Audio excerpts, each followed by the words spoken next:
Bienvenue dans la Voie lactée, notre environnement quotidien. Notre Soleil est l'une des quelques centaines de milliards d'étoiles de cette galaxie.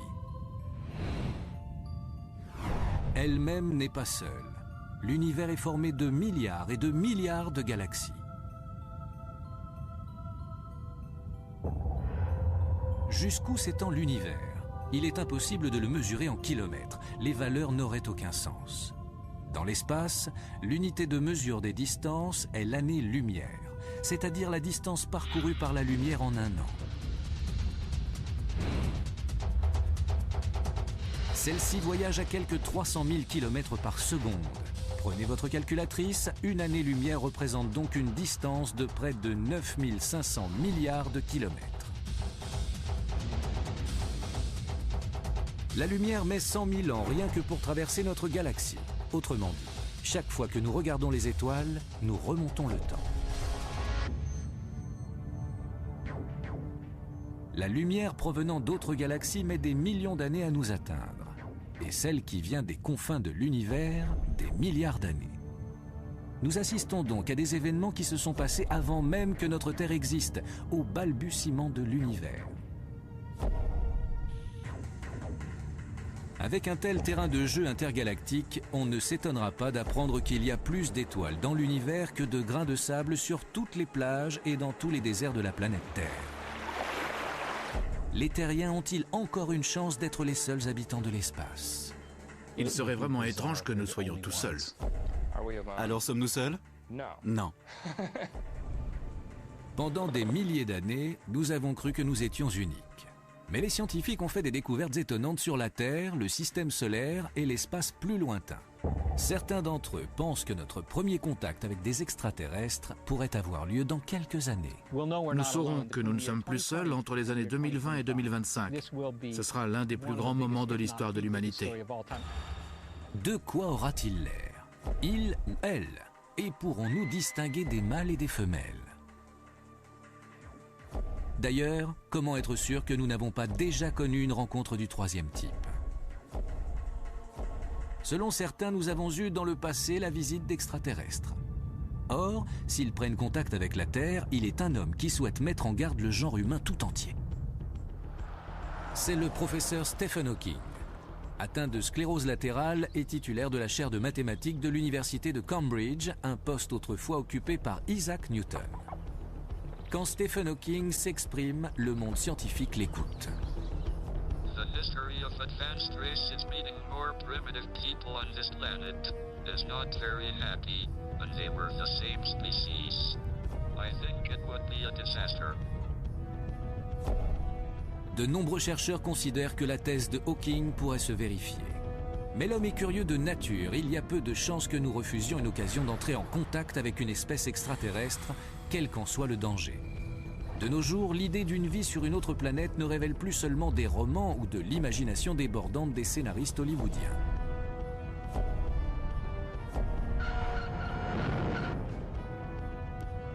Au contraire, elle s'impose peu à peu comme une quasi-certitude, même pour les plus grands esprits scientifiques. Dans ce documentaire, nous nous demanderons pourquoi les chercheurs sont aussi certains que nous ne sommes pas seuls.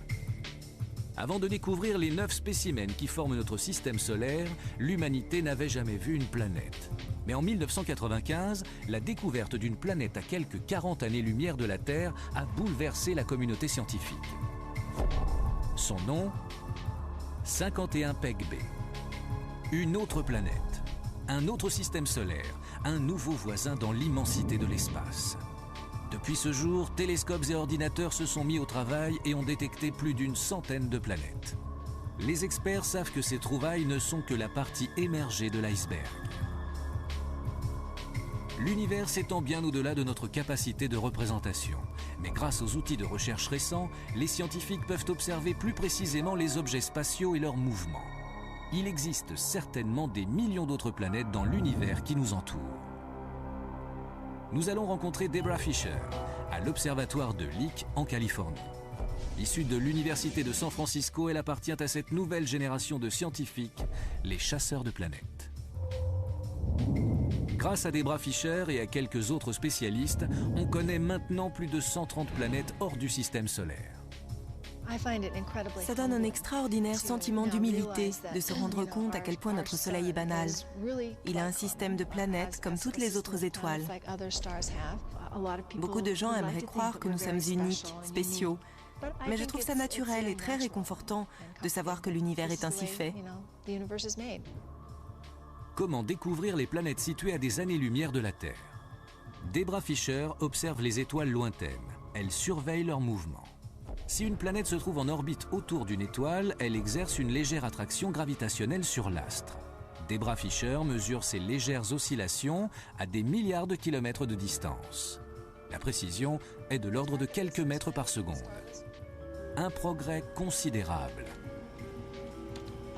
Mais les planètes qu'elle a découvertes sont toutes des astres géants de la taille de Saturne, par exemple. Pour pouvoir accueillir la vie, une planète doit remplir une liste de critères très stricts. Partant de l'observation de notre système solaire, les scientifiques ont conclu que les petites planètes rocheuses offrent les meilleures chances pour le développement de la vie telle que nous la connaissons. Les éléments chimiques, indispensables à l'apparition de la vie, ont en effet besoin de se fixer sur un support, par exemple une surface solide. Une planète doit également avoir la bonne taille. Si elle est beaucoup plus petite que la Terre, sa gravité ne sera pas suffisante pour retenir son atmosphère qui se contentera de s'échapper dans l'espace. Et ce n'est pas tout. L'emplacement est très important lui aussi. La planète doit être suffisamment proche du Soleil pour permettre la présence d'eau liquide. On pense en effet que l'eau à l'état liquide est essentielle à toute forme de vie.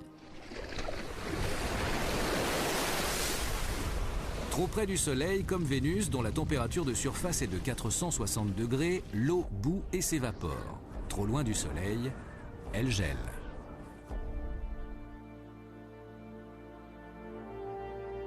Sur la Terre, on trouve partout de l'eau à l'état liquide.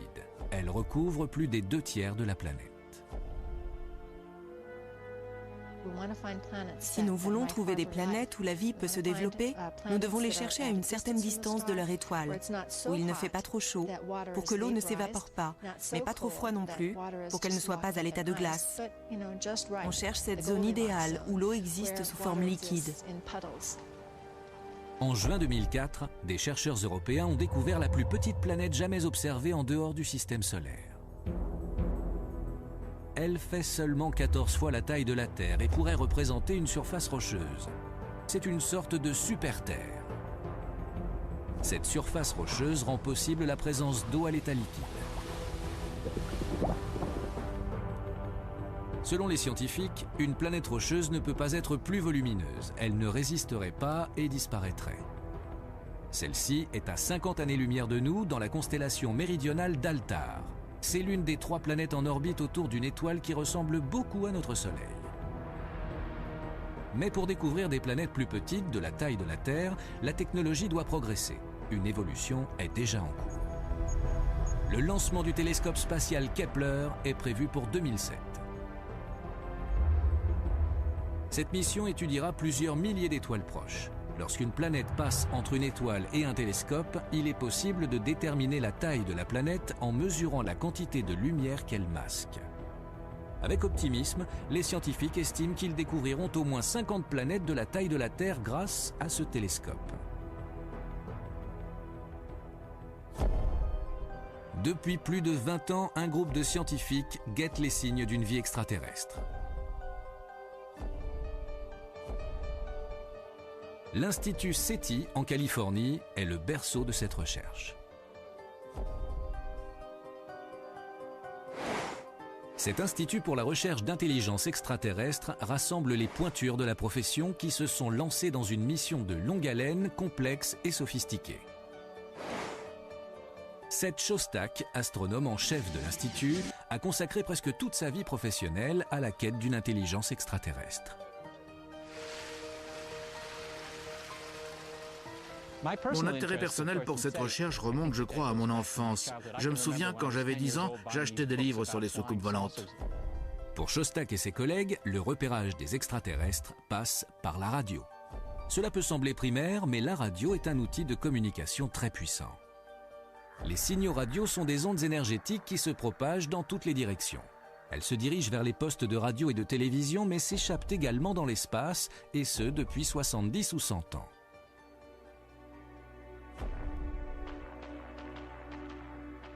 Elle se déplace à la vitesse de la lumière.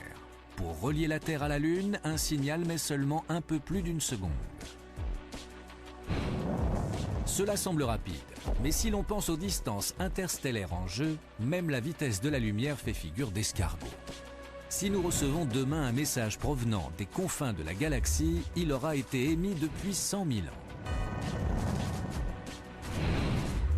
Tandis qu'il y a 100 000 ans sur la Terre, nos ancêtres lointains faisaient leurs premiers pas. Bien des années plus tard, les hommes ont évolué et sont maintenant en mesure de guetter un message venu des étoiles. Où a-t-on le plus de chances de capter un tel message?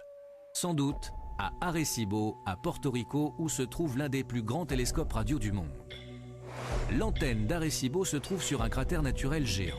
Son diamètre impressionnant est de 305 mètres. Cette antenne est très sensible. Elle pourrait repérer un téléphone portable utilisé sur Jupiter. Depuis 1997, Arecibo accueille le projet Phoenix. L'Institut SETI passe en revue environ 1 millier d'étoiles semblables à notre Soleil à 200 années-lumière de la Terre. À l'échelle cosmique, cette distance est négligeable, mais il faut bien commencer quelque part. Des milliers de canaux radio sont scannés simultanément. L'univers grouille de bruit radioélectrique, une sorte de bruit blanc spatial. Mais ces signaux qui peuvent sembler spectaculaires sont en fait des phénomènes aléatoires. Les oreilles électroniques de SETI sont réglées pour détecter les signaux émis délibérément. Des signaux qui seraient une preuve de vie. Des sons qui sembleraient inhabituels. Une voix qui se ferait entendre dans le chaos spatial général. Ce serait sans doute un son continu ou avec une variation très lente, un peu comme le timbre d'une flûte, un son très pur en réalité, noyé dans un océan sonore. Le résultat ressemblerait à une note de flûte jouée près d'une cascade. Les signaux qui apparaissent naturellement se répartissent sur une large partie du spectre. Mais une transmission artificielle, comme une image de télévision ou une émission de radio, se restreint à une faible fraction des fréquences. On parle de signal à bande étroite. Nous guettons un signal qui nous indiquerait que quelqu'un a construit un émetteur. Nous cherchons une preuve qu'il y a un émetteur allumé quelque part. Depuis 40 ans, les scientifiques attendent un message, mais à ce jour, ils n'ont rien entendu de tel. Cette recherche pourrait prendre des années. Pour l'instant, ils n'en sont qu'à leurs premiers essais. Que faire d'autre? C'est peut-être une nouvelle méthode de communication interstellaire qui nous apportera la réponse. Une forme de lumière si vive qu'elle brille 1 million de fois plus que le Soleil.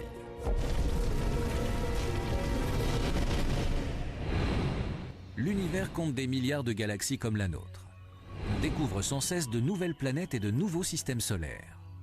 Les scientifiques continuent donc à attendre patiemment un message intergalactique.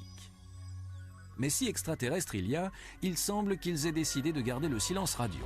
Ils pourraient alors essayer d'établir le contact d'une autre façon. Nous allons rencontrer Dan Wertheimer à l'observatoire de Leuschner, à Berkeley, en Californie. Cet homme est à la recherche d'extraterrestres depuis 25 ans. La Voie lactée compte 200 milliards d'étoiles, il y a des milliards de galaxies. Il serait vraiment étrange que nous soyons tout seuls. Dan Wertheimer, lui, n'est pas à l'écoute. Il observe le ciel en quête d'un signe. Il dirige le programme de recherche SETI de Berkeley axé sur les signaux lumineux. Ah, il y en a un autre là. Il se passe plein de choses bizarres. Son équipe scrute le ciel à la recherche d'un éclair lumineux très vif qui pourrait ne durer qu'un milliardième de seconde. Les lasers les plus puissants sur notre planète peuvent produire une lumière 1 million de fois plus vive que celle du Soleil. Selon Wertheimer, les extraterrestres pourraient utiliser un laser pour essayer d'attirer notre attention. Il pense qu'il pourrait tenter de nous envoyer un signal comparable à un code Morse de courtes impulsions lumineuses. L'avantage des signaux visuels, c'est qu'ils sont dirigés précisément et qu'ils peuvent contenir des masses d'informations. Ils pourraient nous envoyer l'ensemble de leurs connaissances, ils pourraient même nous dire comment atteindre l'Internet galactique et communiquer avec d'autres civilisations dans la galaxie. Mais comment les scientifiques pourront-ils différencier le rayonnement des étoiles d'éventuels signaux lumineux? Un rayon laser qui émet pendant seulement 1 milliardième de seconde enverrait au télescope une lumière bien plus vive que celle d'une étoile. La différence serait de l'ordre de 10 photons, soit 10 particules lumineuses. C'est très rare, venant d'une étoile, même très brillante, de détecter au télescope autant de photons en 1 milliardième de seconde. L'équipe s'attarde sur chaque étoile pendant 1 minute. En l'absence d'éclairs lumineux, elle passe à l'étoile suivante. 10 000 astres ont ainsi été étudiés, mais jusqu'à présent, Dan Wertheimer n'a pas détecté la lumière qu'il recherche. La technologie évolue très vite, les télescopes s'améliorent, tout comme les détecteurs. Nous pouvons observer de plus en plus d'étoiles. Au bout du compte, nous verrons des centaines de millions d'étoiles, et nous pourrons sonder l'ensemble du plan galactique. Mais pour l'instant, les terriens en sont à leurs premières expérimentations, et ils commencent seulement à apprendre comment communiquer avec les extraterrestres. Dans les années 60, le scientifique britannique et prix Nobel Anthony Hewitt pensait avoir détecté un signal extraterrestre. À partir de ces récepteurs radio aux allures de corde à linge, cet homme et son équipe ont capté une succession régulière d'impulsions espacées d'1 seconde environ. Ce signal paraissait absolument extraordinaire parce que c'était une série d'impulsions très courtes, comme si nous avions affaire à une étoile qui émettait des éclairs lumineux. Or, les corps astronomiques ne font pas cela. Quand on capte des signaux artificiels venus de l'espace, l'une des possibilités à étudier, c'est bien sûr qu'il s'agisse d'une intelligence venue d'ailleurs. Et pour rire, nous les avons appelés signaux PHV, pour petits hommes verts. Personne n'y croyait vraiment, je pense. Mais nous avons tout de même envisagé cette possibilité. On a vite oublié les petits hommes verts. Hewitt s'est rapidement aperçu que sa découverte provenait d'une source naturelle. C'était la signature d'une étoile morte ou étoile à neutrons. Ces astres morts tournent sur eux-mêmes à toute vitesse, envoyant des impulsions comme la lumière d'un phare. Si les formes de vie extraterrestres n'ont pas envoyé de message aux terriens, peut-être les scientifiques devraient-ils tenter eux-mêmes d'établir le contact. C'est ce qu'a fait la NASA il y a plus de 30 ans. Elle a envoyé une sorte de lettre à toutes les étoiles de la part de la planète Terre. L'agence spatiale a lancé en 1972 Pioneer 10. Après s'être rendue sur Jupiter, la sonde a poursuivi sa route dans les profondeurs de l'espace. En 2004, elle était à près de 13 milliards de kilomètres de notre planète et en direction de l'étoile rouge Aldébaran dans la constellation du Taureau. Le vaisseau spatial devra mettre encore 2 millions d'années à atteindre sa destination. S'il rencontre des êtres vivants sur une planète avoisinante, ceux-ci trouveront une plaque sur le flanc du vaisseau, une sorte de carte postale envoyée par la Terre. Elle indique la position de notre planète et montre à quoi ressemble les terriens. On y trouve aussi le symbole de l'hydrogène, l'élément le plus courant dans l'univers. Mais une autre navette se trouve encore plus loin. Voyager 1 est désormais l'objet conçu par l'homme le plus éloigné dans le système solaire. Il est à quelques 14,5 milliards de kilomètres de la Terre et s'apprête à quitter le système solaire pour s'aventurer au milieu des étoiles de la Voie lactée, peut-être à tout jamais. Pour le cas où Voyager croiserait la route d'un extraterrestre, il emporte également un message, un disque phonographique plaqué or fixé sur le côté de la sonde et qui contient des images, des sons naturels et de la musique en provenance de la Terre. Hello from the children of planet Earth. Des pictogrammes expliquent comment utiliser le disque et indiquent d'où il vient. Si nous devons attendre que les extraterrestres trouvent l'une de nos sondes spatiales et répondent à nos messages, cela pourrait toutefois prendre des millions d'années. Pourquoi les scientifiques sont-ils aussi certains qu'il existe d'autres êtres intelligents dans notre galaxie? C'est une question de chiffres à grande échelle. On estime qu'il existe au moins 70 000 millions d'étoiles dans l'univers. La grande question étant, parmi elles, combien pourrait abriter une vie développée? En 1961, le père de la recherche SETI, Frank Drake, a mis au point une équation pour calculer combien de civilisations extraterrestres seraient susceptibles de nous contacter dans notre galaxie. Drake s'est demandé combien d'étoiles sont capables d'entretenir des planètes où existe une vie intelligente. Combien de ces planètes pourraient disposer de technologies radioélectriques? Et combien de temps pourraient survivre les civilisations connaissant ces technologies? L'un des problèmes de l'équation de Drake, c'est qu'elle ne peut pas être résolue. On ignore la valeur de beaucoup de ces termes. D'autant plus que si un seul des paramètres de l'équation reste inconnu, le résultat final n'aura évidemment aucune valeur. Pourtant, selon de nombreux chercheurs, même en partant des estimations les plus prudentes, le nombre potentiel de civilisations intelligentes reste énorme, ne serait-ce que dans notre galaxie. Voilà qui pose une nouvelle question qui a été soulevée dès les années 50 par un physicien, Enrico Fermi. L'auteur du paradoxe de Fermi se demandait « Mais où sont-ils tous? Si notre galaxie est si peuplée, pourquoi personne ne s'est encore manifesté ?» Pour y répondre, nous nous rendons à Denver dans le Colorado pour rencontrer le planétologue David Grinspoon. Ce conseiller pour la NASA sur les stratégies d'exploration spatiale étudie la recherche de vie extraterrestre depuis 15 ans. Est-ce que nous sommes seuls? Non. Pas du tout. Je suis sûr qu'il existe d'autres espèces, d'autres formes de vie, et je dirais même d'autres civilisations dans l'espace. Je n'en ai pas la preuve directe, mais j'ai beaucoup de preuves indirectes qui se fondent sur ma compréhension générale de notre apparition sur Terre et de ce qui se passe dans le reste de l'univers. Grinspoon a élaboré ce qu'il appelle l'hypothèse du semis. Selon lui, l'univers est comme une forêt remplie d'arbres adultes et de créatures exotiques. Les terriens ne sont que des petites graines qui pourraient un jour devenir intéressantes, mais pour l'instant, on les remarque à peine. C'est une leçon d'humilité. Nous ne sommes pas assez importants pour que des extraterrestres se penchent sur notre cas. Nous ne les intéressons peut-être pas. Dans un univers qui compte une grande variété de créatures et de civilisations, nous sommes apparus relativement récemment. Nous n'avons pas forcément accompli grand-chose qui permettrait de nous distinguer aux yeux des habitants antérieurs. Peut-être y a-t-il une autre réponse au paradoxe de Fermi. Tout simplement, l'immensité de l'espace. Même pour un extraterrestre très intelligent, les lois de la physique demeurent un obstacle de taille aux déplacements interstellaires.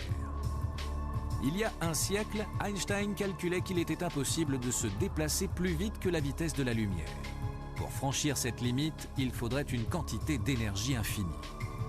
Même si un vaisseau extraterrestre pouvait s'approcher de la vitesse de la lumière, les chercheurs estiment que pour chaque kilogramme que pèserait le vaisseau, il faudrait 1 milliard de litres de carburant. Mais, faute d'avancer au moins à la vitesse de la lumière, un voyage dans la galaxie prendrait des millions d'années. Mais qui sait ? Les extraterrestres se contenteront peut-être de se déplacer à des vitesses plus modestes, car ils auront peut-être une durée de vie plus longue que les humains. Même sur Terre, on trouve des formes de vie dont la longévité dépasse de très loin celle des hommes. Ainsi, les séquoias de Redwood peuvent vivre 2000 ans. C'est une erreur de penser que les autres espèces devraient forcément accomplir leurs actions à l'échelle d'une vie humaine. Et si le voyage durait 1000 ou 10 000 ans, je crois que c'est du chauvinisme, une sorte de chauvinisme qui frappe notre conception du temps. Si on ne peut pas faire une chose en un siècle ou deux, alors on considère que c'est impossible.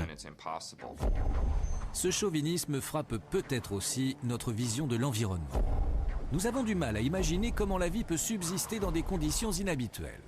Pourtant, on trouve sur Terre toutes sortes de milieux étranges.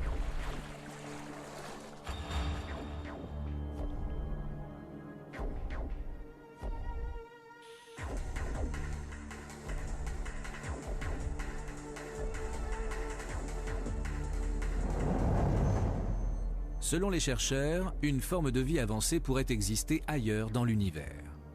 Mais nous n'en avons aucune preuve à ce jour. Cependant, les scientifiques font sans cesse des trouvailles étonnantes sur la Terre elle-même. Ils découvrent des formes de vie microscopiques dans les endroits les plus inhospitaliers de la planète. Si la vie peut s'épanouir ici, dans les conditions les plus extrêmes, on comprend mieux qu'elle puisse se développer ailleurs dans notre galaxie. Pourtant, si nous trouvons la preuve d'une vie microbienne beaucoup moins évoluée que la nôtre, en quoi cela nous intéresse-t-il ? Les microbes ne peuvent pas nous dévoiler les secrets de l'univers puisqu'ils ne parlent pas. Le planétologue David Greenspoon pense cependant qu'une telle découverte pourrait avoir un impact de première importance. Si nous découvrons une présence vivante n'importe où dans notre propre système solaire, nous saurons alors que l'univers est très fertile et qu'il est normal pour une planète d'abriter la vie. Par conséquent, il y aura des quantités d'espèces intelligentes dans l'espace, dont certaines voudront communiquer avec nous. Voici Penny Boston, astrobiologiste. Elle passe ses journées dans les endroits les plus hostiles et les plus sombres de la planète. Ce qu'elle y cherche ? Des extrémophiles, c'est-à-dire des microbes capables de proliférer dans des milieux où la plupart des autres organismes ne survivraient pas. À partir de ces milieux extrêmes sur Terre, nous essayons en fait d'écrire un guide pratique des micro-organismes pour des planètes où nous ne sommes jamais allés, pour des organismes dont nous ignorons encore l'existence. Les grottes de Carlsbad, au Nouveau-Mexique, comptent parmi les plus profondes du continent américain. Qu'est-ce qui pourrait survivre ici sans la lumière du soleil ? Tout est sombre et pourtant nous ne sommes pas seuls. Penny Boston a découvert des microbes qui se nourrissent en même temps qu'ils grignotent la roche pour avancer. Des organismes lithotrophes, littéralement mangeurs de pierre. Ces organismes réussissent à libérer un peu de la matière contenue dans la roche. Ils provoquent une réaction chimique avec la pierre et au cours de cette réaction, une énergie se dégage qui assure leur survie. Ils utilisent cette énergie de la même manière que nous mangeons et buvons à table.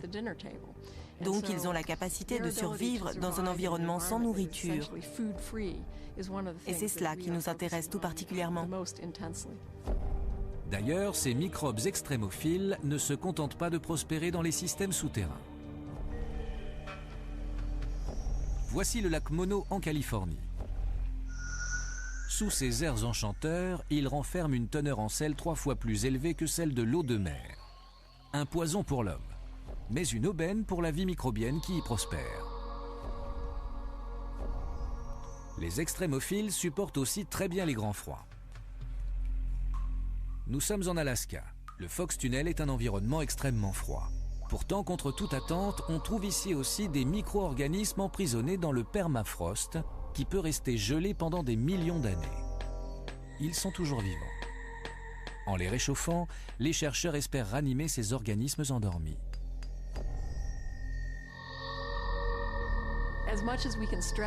Nous devons stimuler notre imagination dans tous les domaines possibles pour se représenter les limites de la vie. Ainsi, nous serons bien mieux préparés à reconnaître une forme de vie quand nous la verrons, qu'elle soit dans notre système solaire ou au-delà.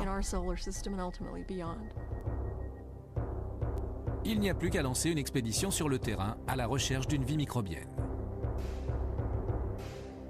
Voici Titan, le satellite le plus volumineux de Saturne. Dans le système solaire, c'est le seul à présenter une atmosphère. Titan est entouré d'un halo orangé et pourrait renfermer des lacs et des océans riches en carbone. Il abrite donc peut-être la vie.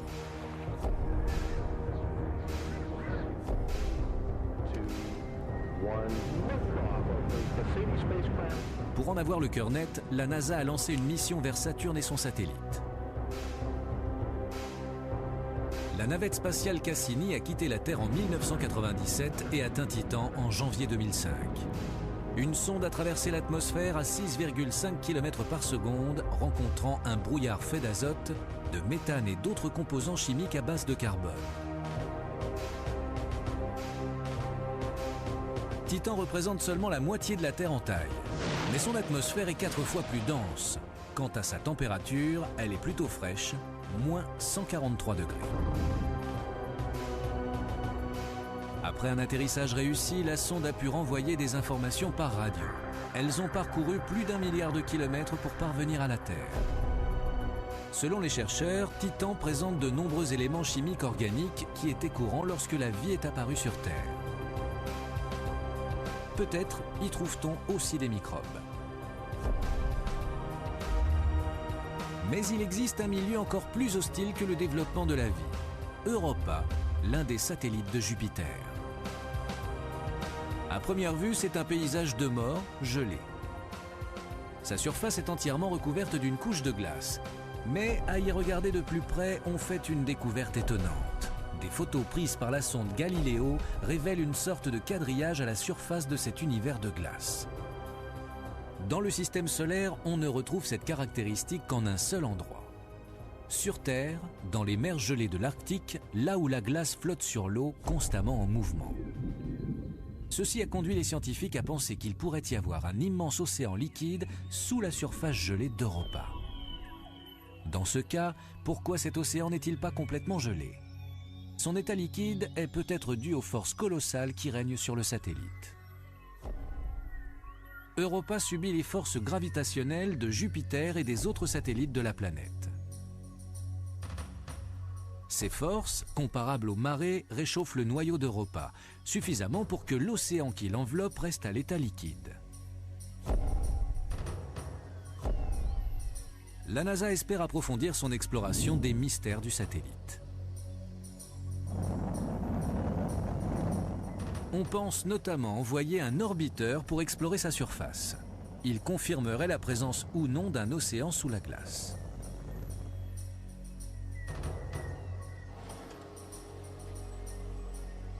L'orbiteur pourrait localiser un endroit où la couche de glace est relativement mince et envoyer une sonde robotisée à travers la glace, à la recherche de traces de vie sous l'eau.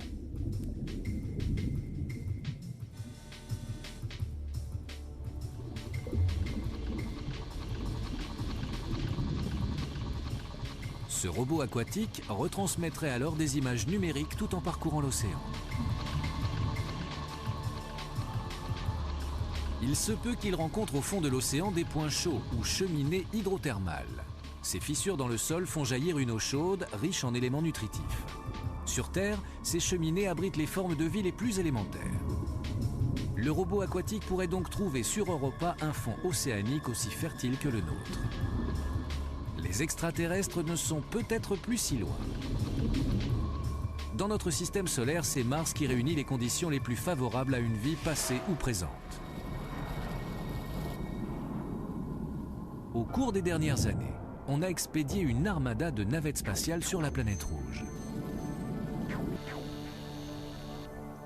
La mission Mars Rover de la NASA a relevé des traces d'activité volcanique, détecté les effets du vent, mais elle a aussi découvert à partir des veines de certaines roches que Mars avait eu à une époque lointaine un sous-sol constitué d'eau sous forme liquide. Sur Terre, on le sait, là où il y a de l'eau, il y a de la vie. De nombreux scientifiques pensent donc que Mars a pu abriter une forme de vie à un moment donné.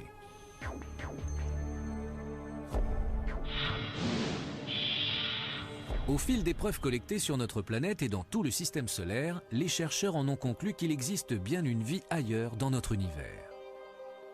Mais à quoi ces extraterrestres peuvent-ils bien ressembler ?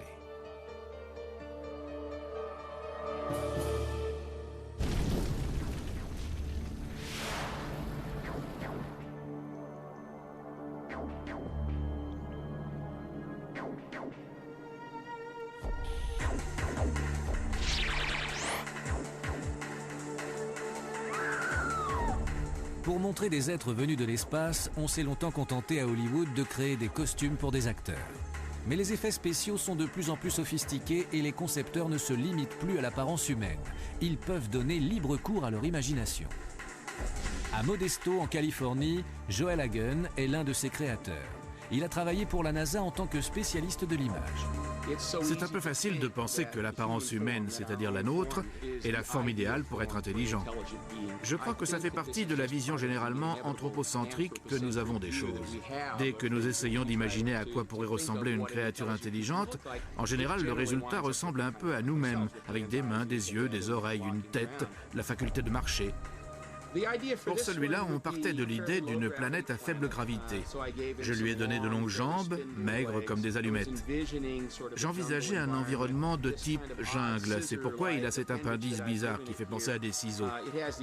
Ça lui permet de s'accroupir complètement, de lutter contre le vent, d'agiter ses ciseaux très haut pour attraper les objets qui l'entourent. Retour sur la Terre. Beaucoup estiment qu'il est inutile de partir à la découverte d'autres planètes pour chercher les traces d'une intelligence extraterrestre. Un sondage a montré que plus de 50% des Américains pensent que notre planète a déjà été visitée par des êtres venus d'ailleurs. Est-il possible qu'ils aient raison ? À Wiltshire, au sud de l'Angleterre, on a constaté un été d'étranges phénomènes dans les champs de blé. Le phénomène des crop circles ou cercles dans les cultures était né. On a pensé que ces motifs sophistiqués servaient de piste d'atterrissage à des vaisseaux venus de l'espace. Certains ont suggéré qu'il pourrait s'agir de messages laissés par des extraterrestres ou des restes de systèmes de navigation qu'ils auraient utilisés. D'autres encore ont imaginé qu'ils étaient peut-être le fruit de vents particulièrement violents. Pour donner une certaine crédibilité à cette idée, on l'a appelée la théorie du vortex de plasma. Selon John Lundberg, l'explication est tout autre. Pour lui, ces cercles concentriques sont un canular. Comment le sait-il ?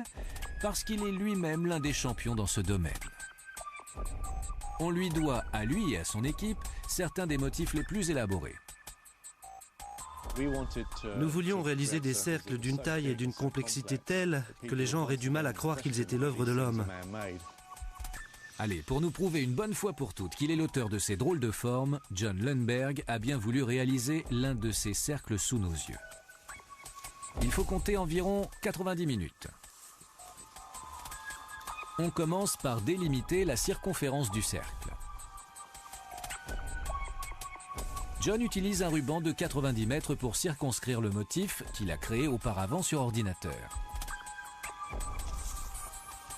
L'arme secrète du faiseur de cercle ?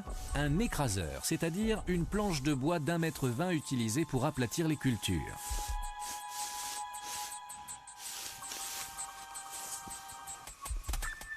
Pas de petit homme vert à l'horizon. John Lundberg a beau opérer au grand jour et dévoiler les secrets de ces fameux crop circles, on trouve encore quelques personnes persuadées que ces motifs sont d'origine extraterrestre. Nous avons créé ce motif en plein jour. Les chercheurs diraient sans doute que les conditions de l'essai ne sont pas convaincantes, parce que la lumière du jour rend beaucoup plus facile la réalisation du cercle. Ils estiment que ce n'est pas un cercle authentique. Les cercles dans les champs de blé ne sont pas les seuls signes à faire l'objet de folles spéculations. Ici, dans le désert péruvien, à 400 km au sud de Lima, on trouve une plaine de plus de 500 km². Elle présente une série de droites parfaitement rectilignes. Un motif géométrique géant, si bien qu'on ne peut réellement l'apprécier que depuis le ciel. La plus longue de ces lignes traverse la plaine sur près de 15 km. Tout autour, on trouve de curieux symboles et des représentations d'animaux. Selon les archéologues, ces motifs remontent au IIe siècle avant Jésus-Christ. Ils sont très difficiles à visualiser depuis le sol. Il a fallu attendre les années 30 pour qu'un vol d'avion entrepris pour chercher de l'eau permette de les découvrir par hasard. Comment sont-ils arrivés là? Quelle est leur fonction? L'écrivain suisse Eric van Daniken a fait fortune en suggérant qu'il s'agissait d'une piste d'atterrissage géante pour navette spatiale. Cette théorie présente une faille. Le sol du désert est constitué de terre friable et de pierrailles, donc peu adapté à l'atterrissage d'un vaisseau lourd ou d'une soucoupe volante. Si nous ne sommes pas en présence d'un aérodrome privé pour visiteurs de l'espace, quelle est l'explication? La plupart des chercheurs estiment qu'il s'agissait sans doute d'un lieu de culte à grande échelle. Les lignes droites étaient des chemins reliant une série de sites sacrés. Quant au motif, il n'était pas destiné à l'œil humain, mais bien aux divinités. Pour ceux qui croiraient encore que les visiteurs de l'espace sont déjà venus nous voir, voici une dernière preuve. Le cas des objets volants non identifiés ou OVNI. Le premier OVNI a été repéré en 1947 à proximité du mont Rainer, dans l'État de Washington. On l'a décrit comme une soucoupe passant sur l'eau. L'expression soucoupe volante était née. You and your women can give us life, and what we want, we take. Le mythe s'est nourri d'une série de films de science-fiction. Une croyance s'est installée. Des extraterrestres nous auraient rendu visite en soucoupe volante. En 1996 encore, selon un sondage réalisé aux États-Unis, près des 3/4 de la population croyait que le gouvernement dissimulait des informations sur les ovnis. Cela s'explique sans doute par l'épisode du pseudo-crash d'ovnis à Roswell, au Nouveau-Mexique en 1947. Il fait depuis partie du folklore américain. Pour beaucoup de gens, c'est l'ultime théorie du complot. Une navette spatiale s'écrase dans le désert et des corps d'extraterrestres sont évacués du site pour être autopsiés. L'affaire est étouffée par le gouvernement et tenue top secret. La vérité? Il y a bien eu un crash dans le désert. Il y a bien eu des corps, mais il n'avait rien d'extraterrestre. Il s'agissait de tests à haute altitude sur des appareils militaires et les corps aperçus par les témoins étaient ceux de mannequins inertes. Comment expliquer pourtant la ribambelle de films et de témoignages prouvant soi-disant l'existence des ovnis? Une fois de plus, nous allons questionner notre expert en canular, John Lundberg. Voici une technique qui a certainement déjà été utilisée par le passé pour réaliser de faux ovnis. Il s'agit simplement de construire une maquette à échelle réduite et de la suspendre à un crochet par du fil de pêche pour qu'elle ait l'air de flotter dans le ciel, au milieu des nuages, au-dessus de ce paysage. Honnêtement, c'est très facile, on le fait sans difficulté. En quelques clics, Lundberg réalise une photo d'ovni impeccable. Certains pourtant ne voudront jamais admettre que ce genre d'image est l'œuvre de petits farceurs. Si vous vous dévoilez, si vous expliquez que vous avez voulu faire une farce, le grand public vous considère tout de suite comme un hérétique qui attaque un système de valeurs. Et tout le monde redoublera d'efforts pour démonter votre canular et vous décrédibiliser. Il n'existe donc aucune preuve sérieuse d'une visite d'extraterrestres sur notre planète. Mais la communauté scientifique pense qu'il y a peut-être eu un contact de cet ordre en une occasion.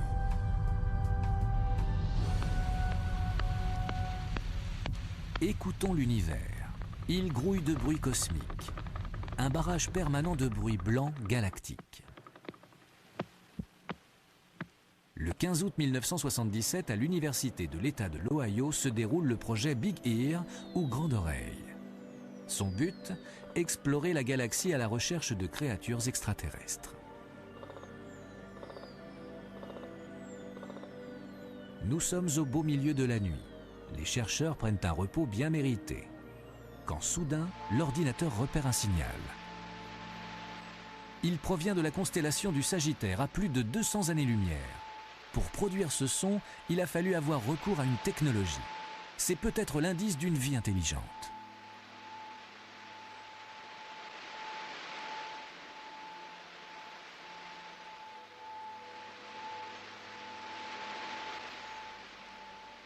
Il dure 72 secondes avant de s'éteindre. Le graphique imprimé par l'ordinateur paraît extraordinaire au premier scientifique qui en prend connaissance. Il écrit ce simple mot « wow ». Mais le signal « wow », le nom lui est resté, ne s'est jamais répété. Les chercheurs ont récemment pointé en direction du signal WOW les antennes du Very Large Array dans le Nouveau-Mexique, un complexe de radioastronomie. Mais rien n'est venu rompre le silence. Cet événement demeure l'un des moments d'astronomie les plus excitants et les plus mystérieux. Un jour, dans quelques milliers d'années, on pourrait se rendre compte qu'il a marqué le début d'un nouveau chapitre de l'histoire de l'humanité. Mais peut-être sera-t-il simplement enregistré comme une nouvelle erreur due à l'informatique. Pour l'instant, il reste un mystère riche en possibilités fascinantes. Il demeure tout à fait possible qu'on ait détecté avec le signal WOW une forme d'intelligence extraterrestre. Pour moi, le scénario imaginaire idéal, c'est qu'il s'agit d'une bribe de conversation entre deux extraterrestres qui ne nous étaient pas destinés. Mais comme nous étions au bon endroit au bon moment, nous l'avons entendu par erreur. Le signal WOW ne s'est jamais reproduit. On peut toutefois imaginer que des extraterrestres continuent à émettre des signaux. Nous ne les cherchons peut-être pas au bon endroit. Pour espérer sérieusement rencontrer une intelligence extraterrestre, les scientifiques doivent maintenant passer en revue non pas des milliers d'étoiles, mais bien des millions. Comment opérer à cette échelle ? Au nord de la Californie, on trouve la nouvelle base permanente de l'Institut Galactique SWIP du SETI. Dans cette série de radiotélescopes, seules quelques antennes sont aujourd'hui en service, mais elles seront bientôt 350 à couvrir le site. Toutes sont capables de fonctionner 24 heures sur 24, 365 jours par an, pour scruter les étoiles à la recherche de signes d'une vie intelligente. Les recherches du SETI ont commencé il y a 20 ans. Depuis, des milliers d'étoiles ont été passées en revue. Grâce à ces nouveaux appareils, l'Institut SETI sera capable d'explorer des millions d'étoiles au cours des 2 décennies à venir. Avec de telles possibilités, l'astronome en chef de l'Institut, Seth Shostak, est pour la première fois suffisamment confiant pour se prononcer sur ce programme. Au vu des possibilités de ce télescope et du nombre de systèmes solaires qu'il va explorer dans les 20 ans à venir, je crois que nous devrions entendre des extraterrestres d'ici 2025. Tout devrait s'accélérer dans les 5 dernières années. Nous saurons que nous ne sommes plus seuls entre 2020 et 2025. Le jour où nous ferons cette découverte, qu'est-ce qui changera pour nous ? Je crois que cela sera l'un des plus grands événements de tous les temps, sinon le plus grand. Les terriens du XXe siècle, qui s'intéresseront à l'histoire du XXIe siècle, ne retiendront ni les guerres, ni les avancées technologiques, ni les querelles politiques. Ils verront en revanche que c'est le siècle où l'on a fait exploser ce mur qui isolait notre planète et découvert qu'il y avait d'autres êtres dans l'espace. Un signal provenant d'une espèce venue d'ailleurs bouleversera-t-il vraiment nos vies ? Si, comme le pensent la plupart des scientifiques, aucun extraterrestre ne se rend jamais sur la Terre, les experts en seront peut-être pour leurs frais. Ce serait frustrant, d'une certaine façon, d'apprendre qu'ils existent, mais qu'il ne pourra pas y avoir une communication à double sens, parce qu'ils sont trop loin.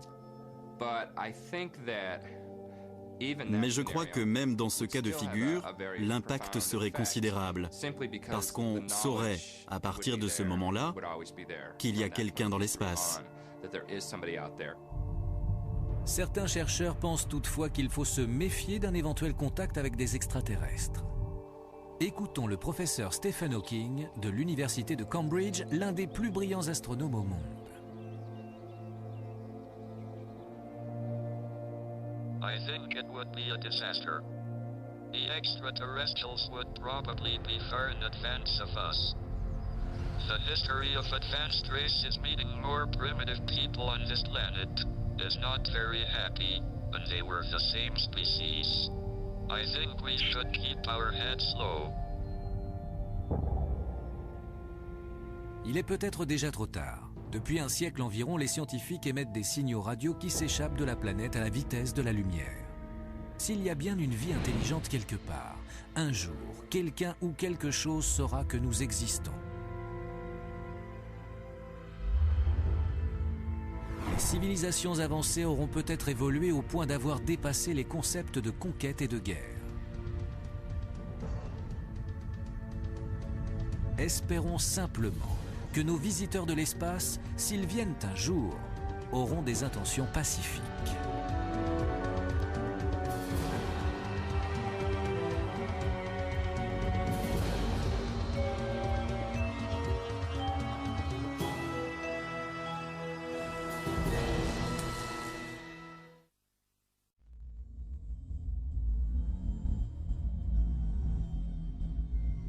Le Kuburgaz OVNI incident a duré pendant plusieurs jours et plusieurs nuits entre 2007 et 2009. Sur cette période, il a été constaté une augmentation des observations d'OVNI sur l'ensemble du territoire de la Turquie.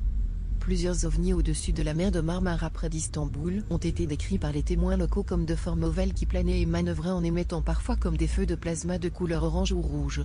À l'époque, plusieurs rapports ont été déposés auprès de Sirius OVNI et de l'Espace de recherche en sciences, qui est la principale organisation d'observation d'OVNI de la Turquie dirigée par Aktan Akdogan.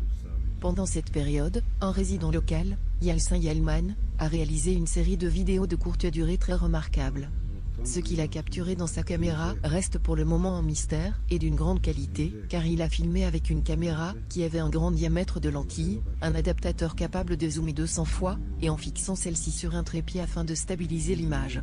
Les vidéos ont été analysées par le Conseil scientifique et de recherche en technologie de la Turquie et l'Observatoire national qui sont parrainés par l'État et très influentes. Ils ont examiné les originaux, presque certains qu'ils trouveraient un jour ou l'autre des preuves d'un canular, mais au final et jusqu'à ce jour, ils sont convaincus de l'authenticité de ces observations. De plus, les cassettes originales ont été étudiées par des personnes en provenance du Japon, du Chili, du Brésil et de la Russie. Tous ont confirmé que ces observations étaient des vidéos originales. Le plus spectaculaire est que l'on semble distinguer les silhouettes de deux occupants. Réels ? Ou juste une pareidolie ? Une pareidolie est une sorte d'illusion d'optique qui consiste à associer un stimulus visuel, informe et ambigu à un élément clair et identifiable. Souvent une forme humaine ou animale.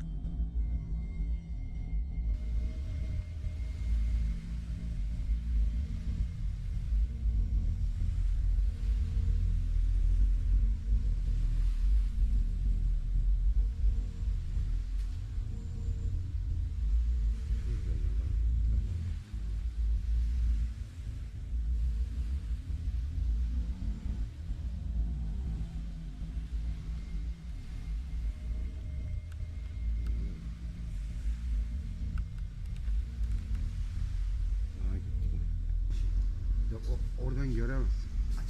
Abi merkezi bak, görüyor musun? Duruyor orada. He.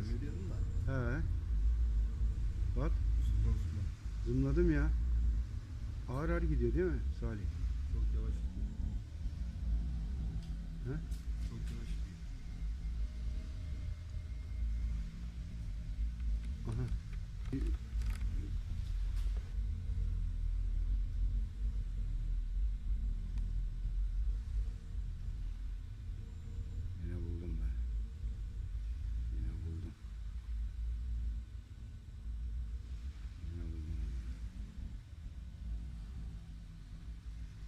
Nedir bunlar ya? Arkadaş, nedir bunlar ya? Böyle bir şey var mı? Bak yapma.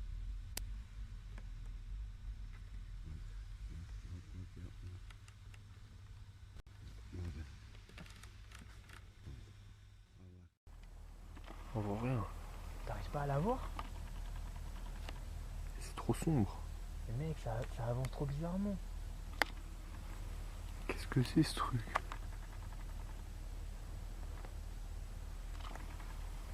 Ouais, ça fait pas de bruit mec déjà. Putain mais là c'est juste derrière l'arbre. Peut-être c'est un bateau sur la mer. Hein. Ah mec, faut que tu me filmes. Putain, je me casse la gueule. Tu arrives ou quoi? Ouais, je filme. Mais on voit pas grand chose. Mais c'est chelou comment ça se déplace, hein.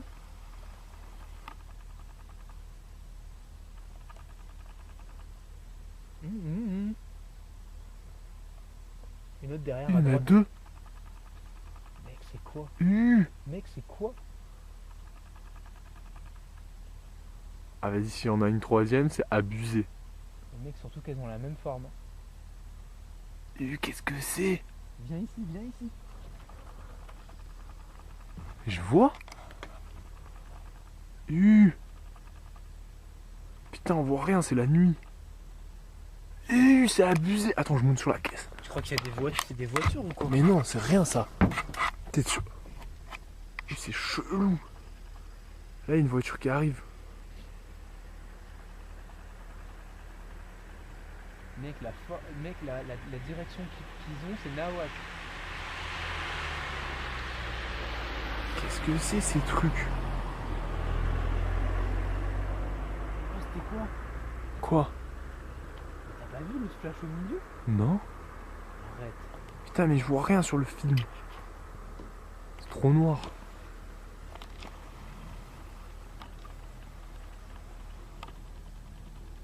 Pourquoi ça va vers en bas? Il y en a une qui va vers en bas. Putain, on voit plus rien. Quoi ce délire, mec?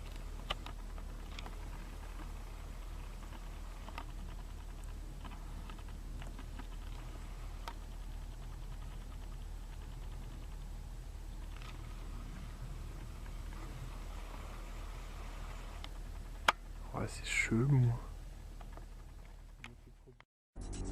La Terre, notre planète, le seul endroit de l'univers, à notre connaissance, à abriter la vie. Mais des formes de vie venues de l'espace nous auraient-elles déjà rendu visite? Auraient-elles même enlevé des membres de l'espèce humaine? Selon un scénario qui relève à première vue de la science-fiction, la planète Terre a-t-elle déjà été le théâtre d'une rencontre avec un extraterrestre?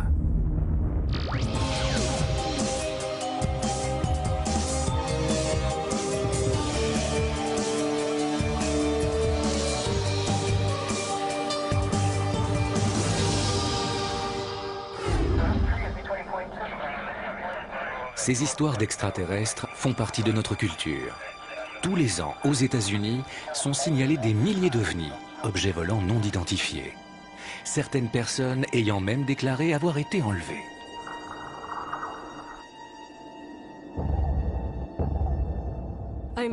Je suis une personne tout à fait normale, qui a vécu tout au long de sa vie des expériences assez extraordinaires et bizarres. Si des causes naturelles ou même des activités militaires suffisent à expliquer la plupart des signalements d'ovnis, certaines énigmes continuent de nous interroger. C'est évident.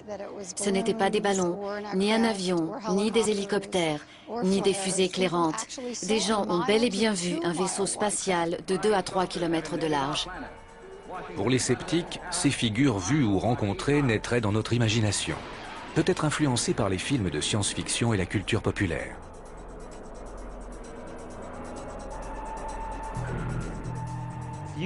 Supposons que vous rêviez d'un extraterrestre. À quoi va-t-il ressembler? À celui dont moi aussi je rêverais, celui que nous avons tous les deux vu à la télévision.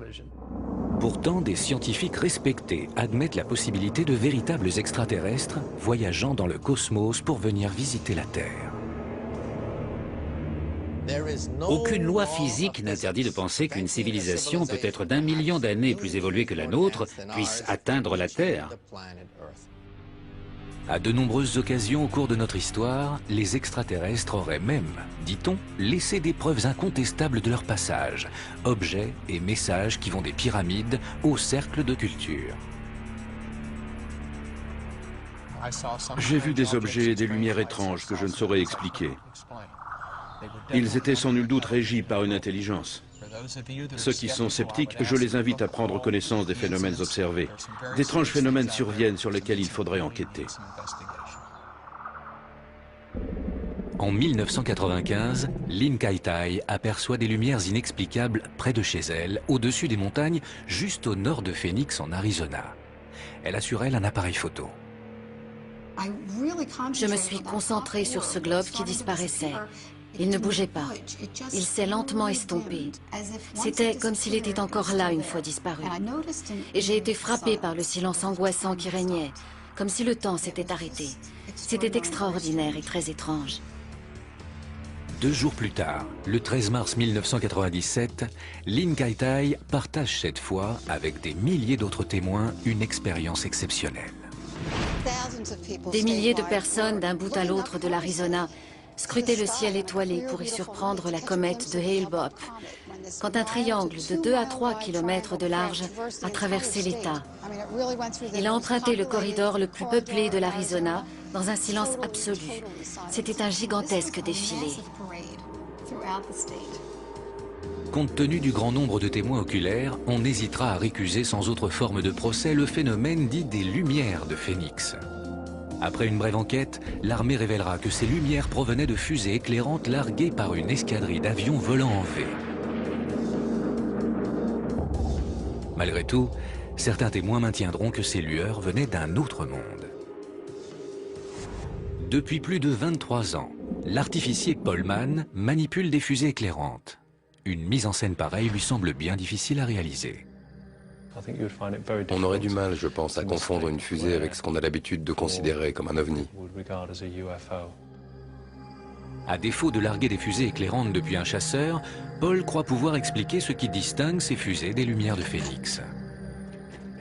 On a ici des fusées éclairantes qui montent jusqu'à une centaine de mètres en brûlant constamment, mais vous verrez qu'elles étincellent légèrement. N'importe qui saurait que c'est une fusée et non un vaisseau spatial.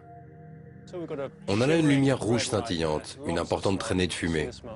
Le point lumineux permet de reconnaître une fusée sans confusion possible. Et puis elle retombe par terre, elle ne reste pas suspendue là-haut pendant des heures. Un feu d'artifice qui aurait duré aussi longtemps que ce qu'on dit des lumières de Phénix aurait relevé du prodige. Et faire tenir des pièces dans le ciel est encore une autre paire de manches. Je sais ce que j'ai vu, au même titre que des centaines d'autres gens. Il ne s'agissait certainement pas de fusées éclairantes, dont les caractéristiques ne se confondent pas avec ces globes qui n'émettaient pas de fumée. C'était comme des boules, des globes faits d'une roche solide. Mais les images parlent d'elles-mêmes. L'explication des lumières de Phénix par la présence de fusées éclairantes dans le ciel paraît donc à certains assez improbable.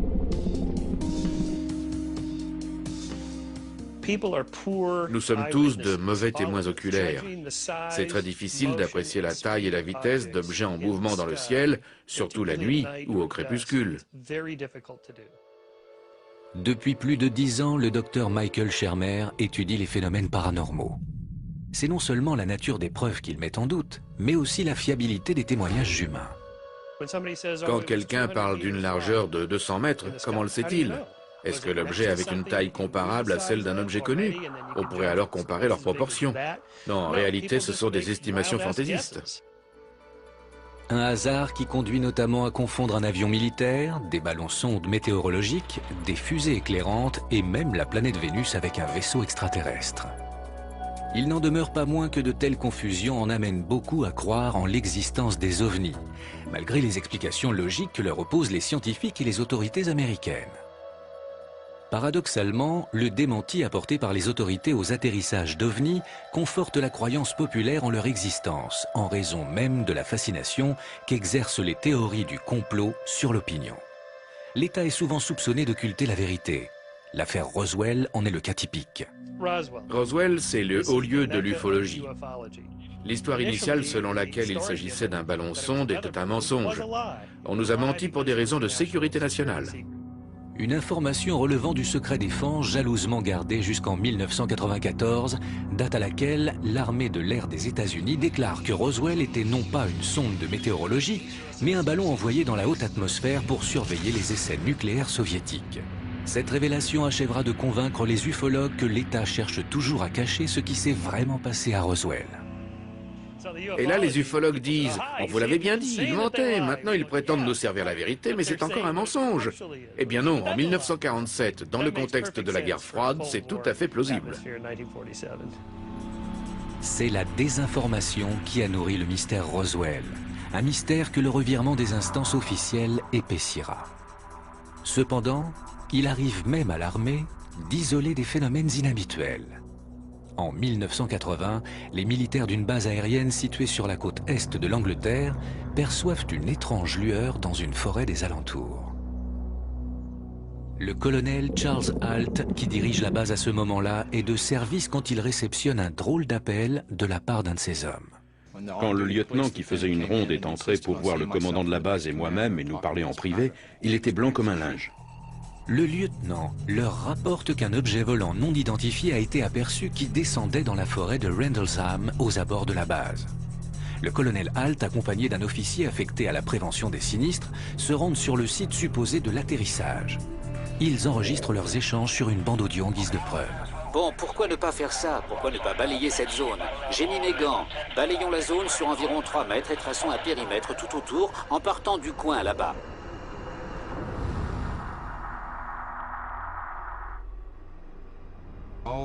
Tous les oiseaux et les animaux de la forêt s'étaient tus. Nous nous sommes approchés de ce site où le supposé vaisseau avait atterri. Il y avait 3 marques au sol, d'environ 4 ou 5 cm de profondeur et de 20 à 25 cm de large. Les marques, disposées en triangle, étaient espacées de 2 à 2,50 m. Prudent, le colonel Halt et l'officier de prévention des sinistres mesurent les radiations des traces à l'aide d'un compteur Geiger. Les niveaux de radioactivité se révèlent 4 fois supérieurs à la normale.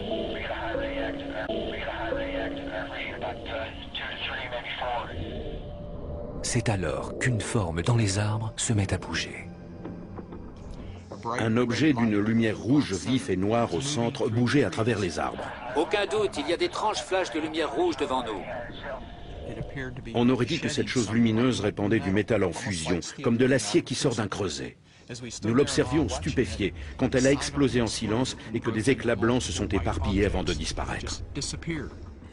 En fait, au dire de nombreux journalistes et chercheurs, ce qu'aurait vu le colonel Halt et les soldats qui l'accompagnaient dans la forêt de Rendlesham, ce seraient les jeux de lumière du phare d'Orford Ness. Pourtant, le colonel Halt n'en démord pas. Ce qu'il a vu n'était pas de ce monde. Je sais ce qu'on a vu, mais je ne sais pas ce que c'était.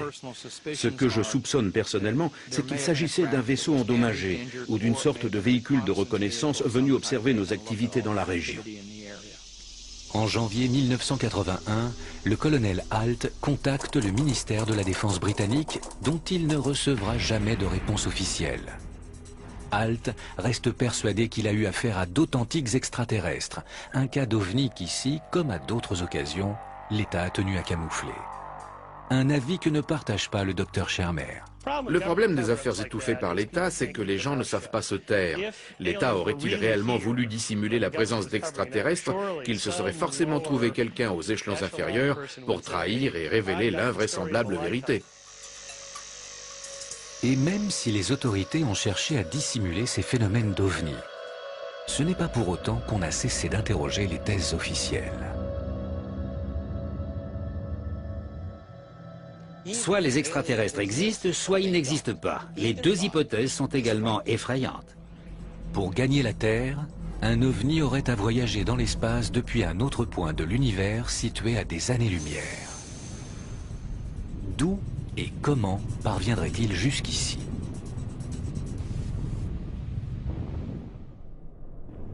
Une civilisation extraterrestre a-t-elle déjà mis les pieds sur Terre? Nombreux sont ceux qui disent avoir vu des ovnis, mais aucune preuve d'une telle visite n'a jamais été faite. Que des extraterrestres aient déjà atterri ou non au pied de chez vous, beaucoup de scientifiques admettent la possibilité de leur existence. Si nous étions seuls, je serais effaré. Vu le nombre de galaxies qu'il y a dans l'univers, quel gâchis ce serait en termes d'espace. Il devrait y avoir beaucoup de planètes abritant la vie comme la nôtre.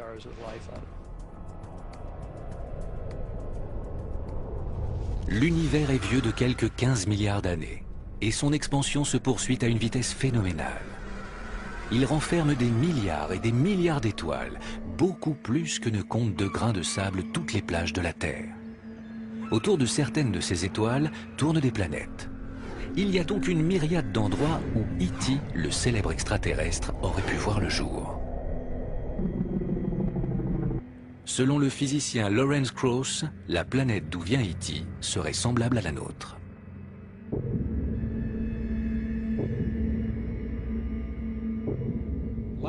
Sur une planète comme la Terre, la vie semble naître de toutes parts. On peut donc avancer que le moyen le plus simple pour trouver d'autres formes de vie, ce serait de chercher des planètes comme la Terre.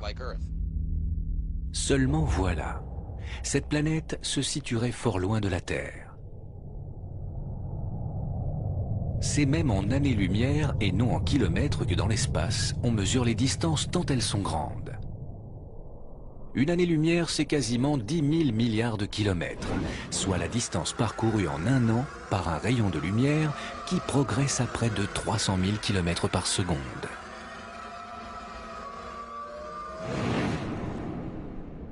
La lumière du Soleil met plus de 8 minutes à atteindre la Terre.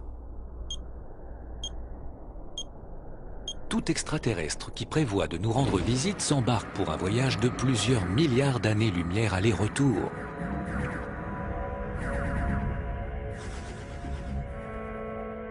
Le seul moyen de raccourcir le voyage consisterait alors à se déplacer plus vite que ce qu'il y a de plus rapide à notre connaissance, la lumière elle-même.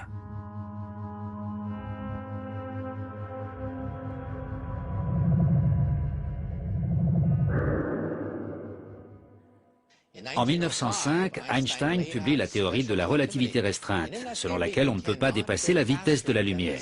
En un sens, c'est comme s'il y avait un agent de la circulation au carrefour pour nous interdire de franchir cette limite. La théorie de la relativité restreinte d'Einstein suggère qu'il existe une limite cosmique à la vitesse qui interdit à n'importe quel objet, y compris un extraterrestre, d'excéder la vitesse de la lumière. En 1915 cependant, Einstein invente une théorie qui va plus loin encore. La théorie générale de la relativité. Au lieu de chercher à surmonter les lois de la physique, cette théorie se propose de les contourner. Aux yeux de Michio Kaku, professeur de physique théorique, c'est la clé qui permet de franchir cette barrière qu'est la vitesse de la lumière.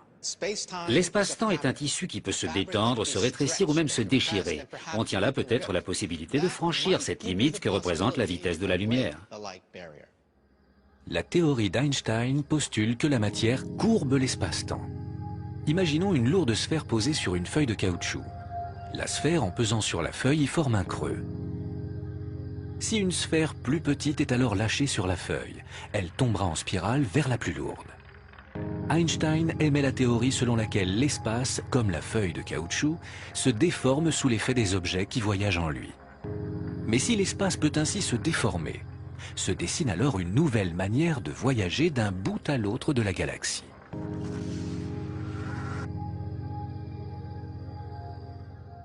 Sur une feuille de papier, la droite est le plus court chemin entre deux points.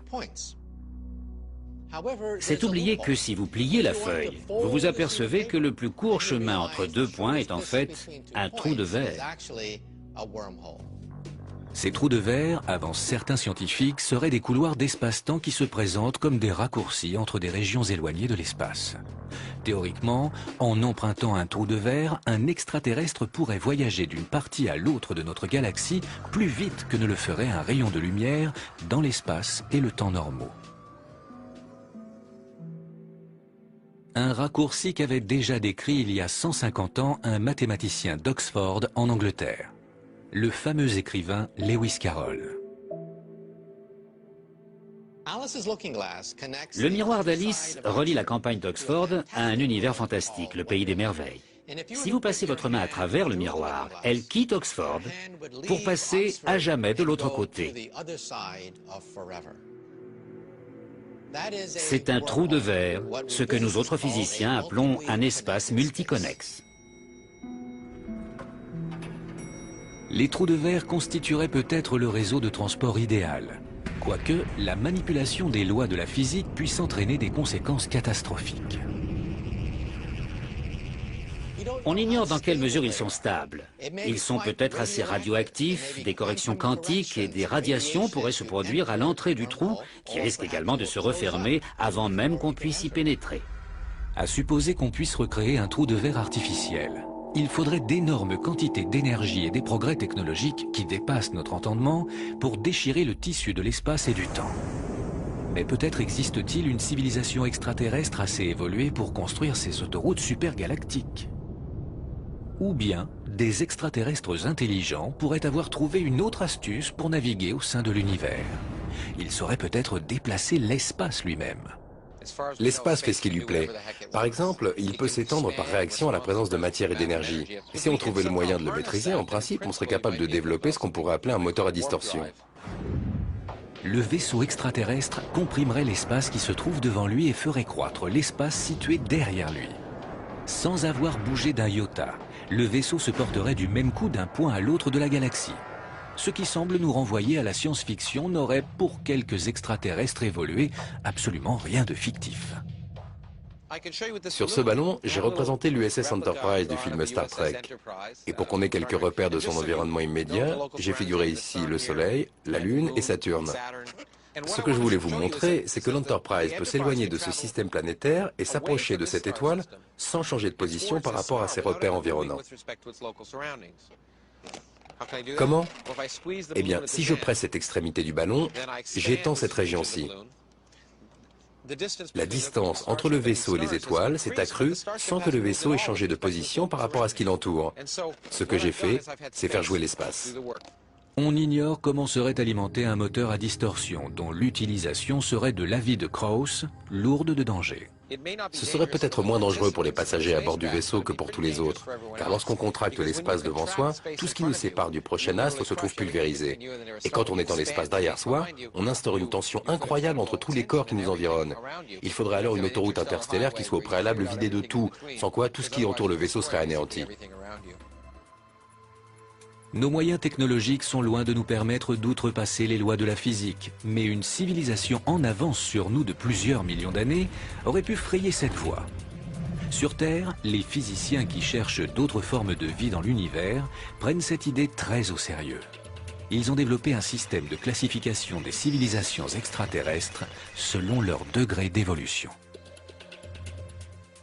Quand nous autres physiciens observons l'espace, nous ne recherchons pas des petits hommes verts, nous cherchons des civilisations du premier, du deuxième ou du troisième type.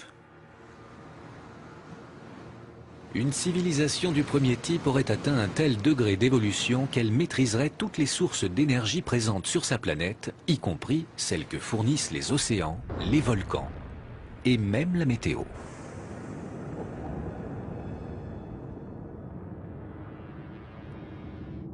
Elle épuiserait vite les ressources d'une planète et exploiterait l'énergie d'un astre local. À ce stade, elle serait identifiée comme appartenant au deuxième type. À terme, elle devient galactique. Elle colonise tout le système planétaire et développe des énergies phénoménales qui lui permettent de manipuler les étoiles et les trous noirs. C'est alors une civilisation du troisième type, ayant sur nous une avance technologique de 100 000 à 1 million d'années. Où se situerait donc notre civilisation sur cette échelle? Nous ne figurons même pas sur cette échelle. Nous tirons notre énergie de végétaux morts, le pétrole et le charbon. C'est dire si nous sommes primitifs. Officiellement, nous correspondons à une civilisation de type 0, incapable que nous sommes à voyager à travers l'immensité de l'espace interstellaire, là où une civilisation du troisième type aurait développé la technologie requise pour contrôler l'espace et le temps, en vue d'évoluer librement à travers l'univers. On ne peut exclure la possibilité, pour une civilisation en avance de peut-être 1 million d'années sur la nôtre, d'être en mesure d'atteindre la Terre. Cela dit, une telle civilisation capable de traverser une galaxie jusqu'à la Terre s'exposerait tout de même à des écueils. Parviendrait-il jusqu'à nous? L'oxygène présent dans notre atmosphère, cela même qui nous maintient en vie, pourrait être fatal à nos visiteurs.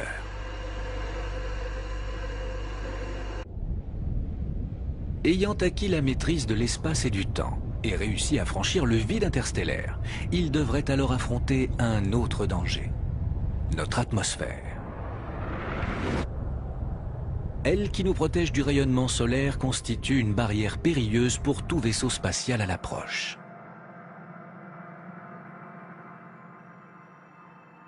En effet, en se rapprochant de la Terre depuis l'espace, tout corps se réchauffe du fait des frottements avec les molécules présentes dans l'atmosphère. La chaleur produite brûle la plupart de ces corps, tels que les astéroïdes, avant qu'ils touchent le sol. Protégés par des tuiles résistantes à la chaleur, les vaisseaux de la NASA, au moment où ils rentrent dans l'atmosphère, se servent de ces frottements pour ralentir. À ce problème, disent les scientifiques, une civilisation d'un haut niveau technologique trouverait cependant une solution bien avant d'atteindre notre atmosphère.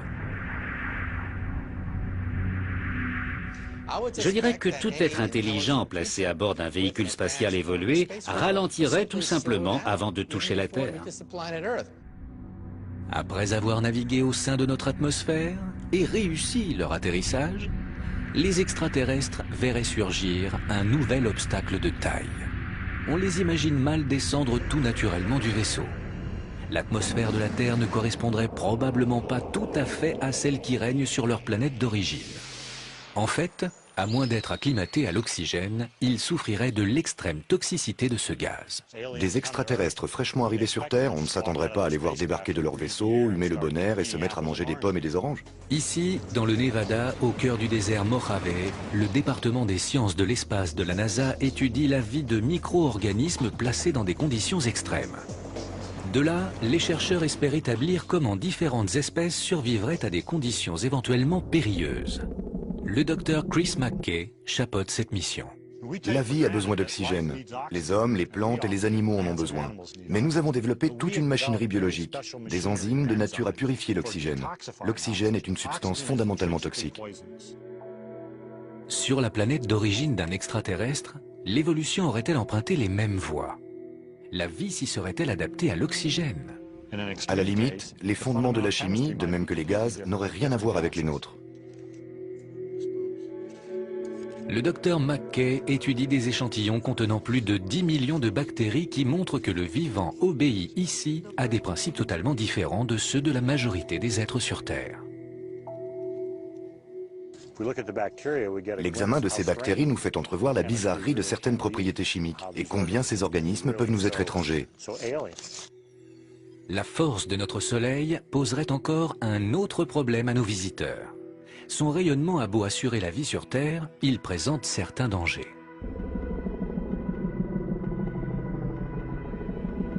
À trop s'exposer au soleil, les humains courent le risque de s'aveugler, de se brûler ou de développer un cancer. Un être venu d'une autre planète n'y résisterait peut-être pas. On peut imaginer que des formes de vie issues d'un autre monde, qui arriveraient chez nous, trouvent les rayons ultraviolets d'une luminosité trop intense et doivent se protéger derrière des pare-soleil ou des lunettes. Puis vient un écueil invisible pour le nouvel arrivant sur Terre, la gravité. De quoi lui donner du fil à retordre. Les humains ont grandi sous son effet. À soumettre notre corps à une très forte gravité, les conséquences peuvent être désastreuses. Un pilote de chasse qui accomplit des manœuvres acrobatiques est soumis à des forces pouvant être 9 fois supérieures à la normale. Dans ces conditions, un homme de 70 kg a l'impression de peser 680 kg. Au-delà de 9G, la pression devient trop forte et le pilote perd connaissance. Des êtres originaires d'une planète où la gravité est moins forte ressentiraient sans doute des effets comparables. Des Martiens, par exemple, trouveraient la gravité plus forte sur Terre. Même s'ils étaient en forme selon des critères martiens, ils souffriraient ici. Enfin, on peut s'en prendre trop de risques, avancer qu'ils auraient la technologie nécessaire pour y faire face. Autre danger, bien moins prévisible celui-là, les microbes. Comme dans la guerre des mondes de Herbert George Wells, nos visiteurs pourraient succomber à de simples bactéries. Les bactéries d'une planète pourraient menacer les organismes d'une autre planète. Les Martiens débarquent, envahissent la Terre, anéantissent les armées sans problème. C'est alors que les bactéries terrestres affectent les Martiens et les terrassent. À la fin, la Terre sort victorieuse de la guerre des mondes, non pas grâce aux prodiges de la technologie humaine, mais du fait de la diversité biochimique des bactéries. L'histoire nous a appris que les visiteurs d'un autre monde auraient d'excellentes raisons de se méfier de nous et réciproquement. Quand les Espagnols envahissent les Amériques, ils apportent avec eux quelque chose de bien plus redoutable que leurs armes à feu et leurs épées. Dans leur bagage, il y a, entre autres, la variole et la grippe. Une fois tombées les barrières entre le vieux et le nouveau monde, beaucoup de morts et de destructions s'en sont suivies.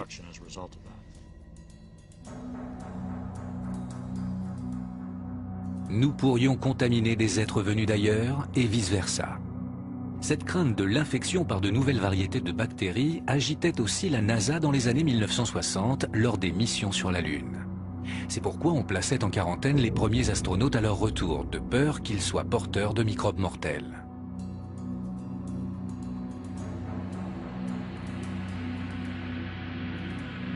Une civilisation extraterrestre explorant l'univers aurait le souci de ne pas introduire ces microbes sur d'autres planètes, espère McKay. On peut raisonnablement penser que des êtres dotés de moyens technologiques propres à voyager entre les mondes auraient conscience de ce problème et s'équiperaient des protections biologiques adéquates.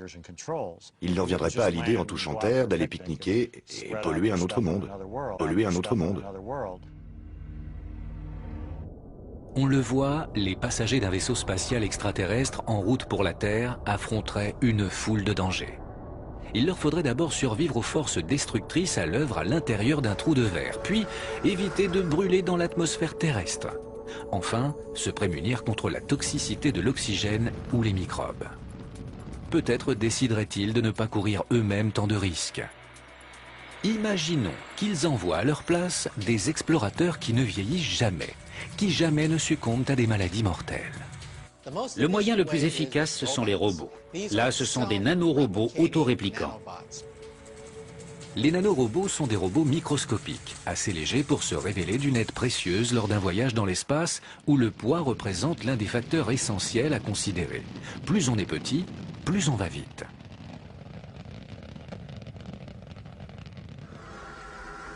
En fait, les particules subatomiques voyagent presque aussi vite que la lumière. Ainsi, les nanorobots offriraient peut-être le meilleur moyen d'explorer l'univers. Les scientifiques croient en la possibilité de créer des nanorobots microscopiques capables de se cloner. Ils atterriraient sur les lunes et les planètes où ils se reproduiraient d'eux-mêmes, permettant à une civilisation d'explorer de grands pans de la galaxie sans jamais quitter sa planète d'attache.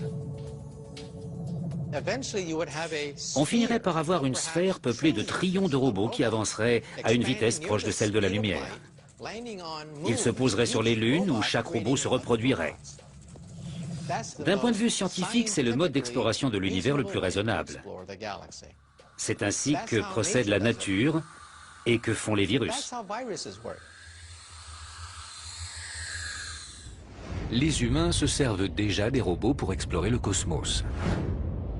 Les sondes Voyager de la NASA s'enfoncent loin dans l'espace d'où elles renvoient des données au fur et à mesure de leur progression, tandis que des véhicules robotisés ont déjà exploré la surface d'autres planètes du système solaire. Mais, compte tenu de leur petite taille, les nanorobots semblent offrir le plus sensé des moyens d'explorer l'univers, bien que rien ne prouve aujourd'hui que des nanorobots d'origine inconnue aient jamais visité la Terre. Et d'ailleurs, aurions-nous su les détecter ? Dans leur grande majorité, ceux qui prétendent avoir rencontré des extraterrestres décrivent non pas des robots miniatures, mais des êtres vivants, souvent assez peu sympathiques et enclins à enlever les hommes pour les soumettre, comme des cobayes, à des examens et des expériences. Une civilisation évoluée pourrait être à même de tourner les lois de la physique, de traverser le temps et l'espace pour visiter la Terre. Il n'empêche, certains scientifiques se demandent au nom de quoi elle se donnerait cette peine. Des êtres aptes à voyager dans le temps et l'espace seraient en avance de plusieurs millions d'années sur nous et trouveraient peu d'intérêt à la vie sur Terre. En outre, chercheraient-ils à établir un contact avec nous, ils pourraient ne pas être animés d'intentions pacifiques.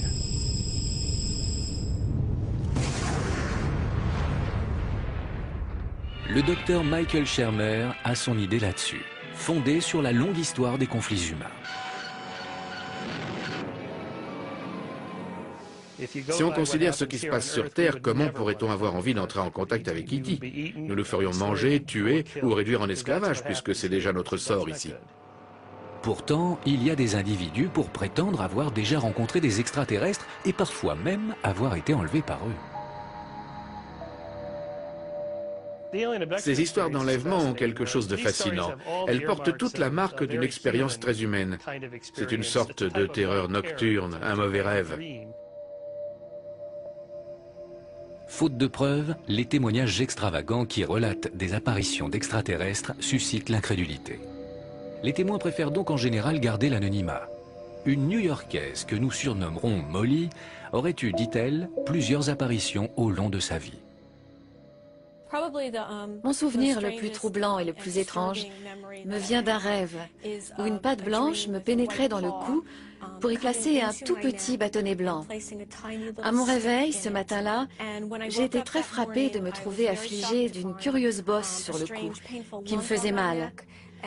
Quand j'ai touché ce que je croyais être un bouton, je me suis aperçue que c'était dur et de la forme d'un grain de riz. À en croire Molly, ce petit implant aurait pénétré profondément sous sa peau et avant qu'elle ait pu obtenir un avis médical, aurait disparu sans laisser de traces. Lors d'une autre rencontre dont elle garde un vif souvenir, Molly s'est fait enlever et conduire à bord d'un vaisseau spatial. Je me souviens d'un vaisseau de la forme d'une coquille de palourde, disons, même si c'était peut-être plus proche d'une coquille Saint-Jacques. Enfin, il avait un sommet et une base. Je me rappelle être montée à bord et avoir vu le haut se refermer sur nous. On m'a fait subir des examens médicaux avec des instruments très étranges. L'un de ces êtres était très grand, très maigre et ressemblait beaucoup à un insecte. Comme la plupart de ceux qui prétendent s'être retrouvés face à des extraterrestres, Molly ne dispose d'aucune preuve pour étayer son récit. Des expériences comme la sienne renverraient à la culture populaire plutôt qu'à une réalité vécue, estiment les sceptiques. La plupart d'entre eux donnent la première explication qui leur vient à l'esprit, imprégnée de ce qu'ils ont vu à la télé et lu dans les revues ou la littérature populaire. Au fil des siècles, les apparitions ont revêtu des aspects multiples et variés. Au Moyen-Âge circulaient des récits d'anges et de démons, tandis qu'il y a un siècle, on parlait d'esprits et de fantômes. Pour beaucoup de scientifiques, dont Shermer, ce sont la littérature et le cinéma de science-fiction associés à la réalité des voyages dans l'espace qui amènent les hommes à figurer leurs craintes sous forme d'apparitions extraterrestres. Les extraterrestres sont nos anges, ils sont nos démons. Ils personnifient nos anomalies les plus étranges. Nous leur donnons ce nom d'extraterrestres parce que nous vivons à l'ère spatiale, celle de la science-fiction.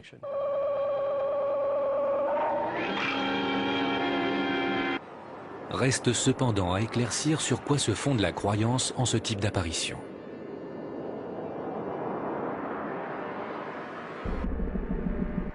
Le docteur Michael Persinger, de l'Université Laurentienne au Canada, croit avoir mis au jour un lien entre ces apparitions et les champs électromagnétiques. Les fluctuations de l'activité électromagnétique produiraient une réaction dans le cerveau de certains individus et expliqueraient les phénomènes d'apparitions extraterrestres. Le sentiment d'une présence qui vous saisit en général tard dans la nuit et donne lieu à une expérience ou bien mystique, ou bien sexuelle, ou même terrifiante, se manifeste dans toutes les cultures. Or, nous savons maintenant que ce sentiment de la présence se forme à l'intérieur même du cerveau. Il est possible, dit le docteur Persinger, d'induire quelque chose comme un phénomène d'apparition extraterrestre chez quasiment n'importe quel sujet. Il y parvient en appliquant au cerveau humain des champs électromagnétiques complexes générés dans son laboratoire. Pour nous le démontrer, Persinger et son assistant placent un volontaire dans une chambre insonorisée. On lui fixe des électrodes sur la tête par où passent les ondes magnétiques avant de lui bander les yeux et de baisser la lumière.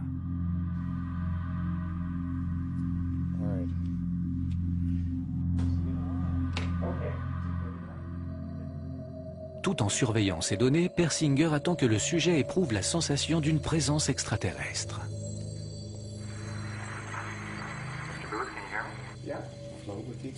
N'hésitez pas à exprimer toutes vos sensations si vous le souhaitez.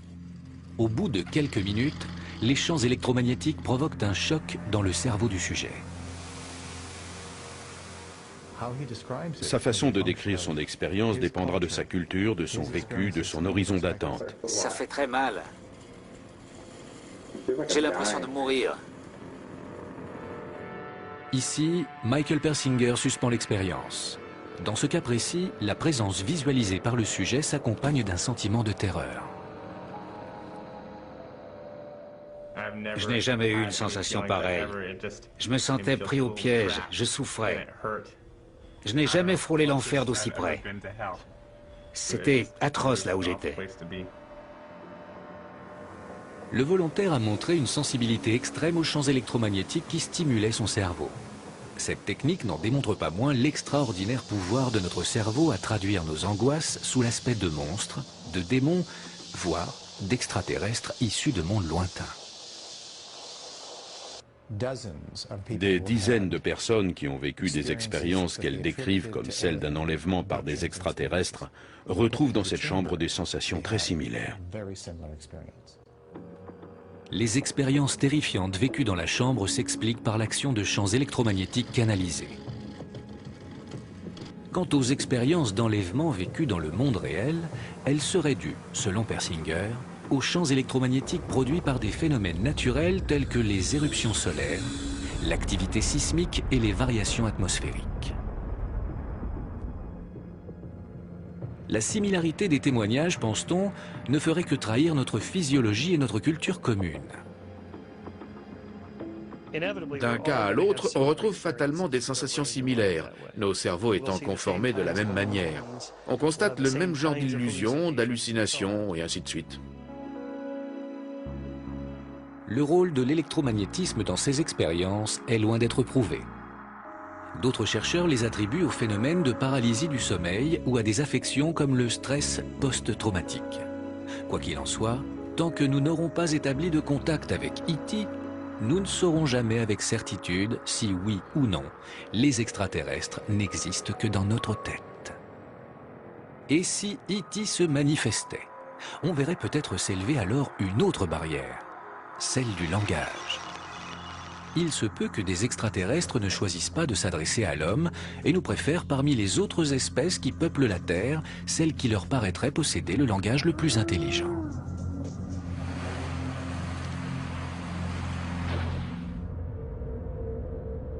Des extraterrestres auraient beau franchir le vide interstellaire, réussir leur atterrissage et en sachant s'adapter, survivre dans notre atmosphère, l'épreuve suprême demeurerait peut-être d'instaurer avec nous une communication efficace.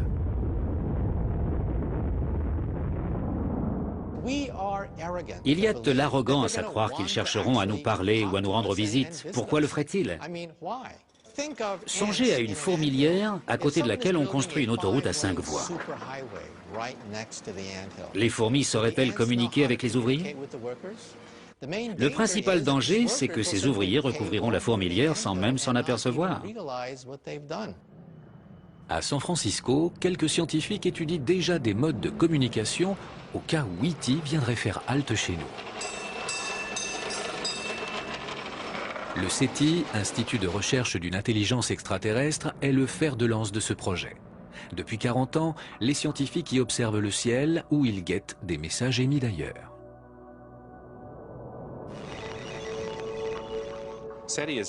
Le SETI applique tous les domaines du savoir à la recherche de la vie dans l'univers. Chercheur au SETI, le docteur Lawrence Doyle estime que le secret pour établir une communication avec une vie extraterrestre réside d'abord et avant tout dans la compréhension de son niveau d'intelligence. C'est dans ce but qu'il lui faut déterminer comment les organismes communiquent. On n'a pas encore entamé de recherche sur l'intelligence extraterrestre. On ne s'est penché pour l'instant que sur la technologie d'origine extraterrestre. On prévoit de mener au préalable des recherches sur l'intelligence en dégageant les lois qui régissent la communication, de façon que si nous captons des signaux, nous sachions les différencier des processus astrophysiques. La compréhension des lois qui régissent la communication permet à Doyle d'identifier des schémas de communication et de les distinguer du bruit aléatoire.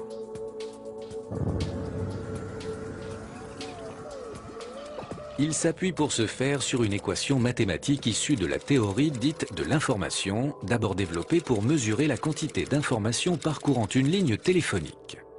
Doyle, lui, s'en sert en vue d'analyser la complexité du langage. Il calcule l'interdépendance de mots ou de sons différents au sein d'une langue. Plus il y a de mots ou de sons associés dans un lien de dépendance avec le premier mot ou son de la séquence, plus le langage est complexe. Sur cette échelle, l'anglais est un système de communication de niveau 9. Doyle entend désormais appliquer cette technique à la communication d'origine extraterrestre. Plus un langage est complexe, plus on a affaire à une intelligence supérieure. Tout message d'origine extraterrestre obéit obligatoirement aux règles de la théorie de l'information. Il n'est pas d'autre moyen pour transmettre de l'information. Et le fait de mesurer la complexité de cette communication nous donnerait peut-être des indications sur le degré de complexité de la société considérée. La théorie de l'information n'aidera Doyle qu'à comprendre la complexité d'un signal extraterrestre et non son contenu. Si bien que même s'il repère E.T., il ne saura pas ce que E.T. cherche à lui dire. C'est le même problème que nous rencontrons sur Terre quand nous tentons de communiquer avec d'autres espèces. Si vous souriez à un loup, vous lui dites non pas que vous êtes heureux, mais que vous cherchez la bagarre. Si vous souriez à un chimpanzé, vous lui signifiez votre peur. Donc même le sourire ne marche pas. Comment communiquer avec un extraterrestre? Voilà une question difficile, vu qu'on n'arrive même pas à s'entendre sur de simples signes de convivialité sur Terre. Doyle s'est servi de la théorie de l'information pour dégager des schémas et des règles inhérents à la communication animale et en étudier la complexité. Il a obtenu des résultats surprenants. Ces données actuelles lui ont permis d'établir que les singes écureuils avaient un système de communication de niveau 3 et les dauphins de niveau 4. Qui donc Doyle considère-t-il comme les meilleurs candidats pour communiquer avec des extraterrestres? Jusqu'ici, ni les dauphins ni les humains ne lui semblent avoir les compétences langagières requises. Il a trouvé néanmoins une espèce dont le système de communication se situe à un niveau largement supérieur. On s'intéresse de près à la baleine à bosse parce qu'on la soupçonne de posséder le système de communication le plus complexe de la planète. Doyle étudie la baleine à bosse depuis peu seulement et n'a encore isolé que ses cris de groupe. Quand des extraterrestres s'adresseront à l'espèce douée du langage le plus intelligent, peut-être se tourneront-ils vers cette baleine plutôt que vers l'homme. Bien qu'à l'écoute des bruits de l'univers depuis 40 ans, il reste au SETI à découvrir au moins un signal extraterrestre à tester. Pour trouver de vrais extraterrestres, peut-être devrons-nous chercher ailleurs, plus près de chez nous. Autrement dit, peut-être devrions-nous nous observer nous-mêmes de plus près.